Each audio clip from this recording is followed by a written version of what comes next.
जुन्नरमध्ये राष्ट्रवादीला धक्का बसण्याची शक्यता आहे। अतुल बेनके समर्थकांनी शरद पवारांची भेट घेतली आहे। मुस्लिम समाजाच्या पदाधिकाऱ्यांनी पवारांची भेट घेतलेली आहे। अतुल बेनकेंना राष्ट्रवादी एसपी मध्ये घेण्याची विनंती त्यांनी केल्याचं कळत आहे। पुण्यातील शरद पवारांच्या निवासस्थानी भेट झाल्याची माहिती आहे।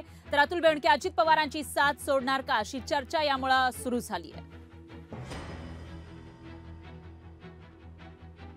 आमच्या जुन्नर तालुक्यामध्ये आम्हाला अतुल शेठला तिकीट पाहिजे म्हणून आम्ही पवारसाहेबांची भेट घ्यायला आलोय आणि त्यांनी आम्हाला आज 12:30 वाजता बोलवलं होतं। तरी आम्ही त्यांची गाठ घेतली आणि त्यांना रिक्वेस्ट केली का जुन्नर तालुक्यामध्ये आता आपण तुतारीचा किंवा पवारसाहेबाचा तर खासदार निवडून आलेले आहेत।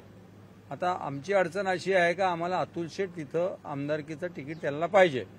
तो आम्हाला काही गोष्टीची अडचण होते म्हणून आम्ही पवारसाहेबाला विनंती करायला आलो की आम्हाला पवारसाहेब तुम्ही अतुल शेठला तिकीट द्या आणि तुमच्या पक्षात घ्या।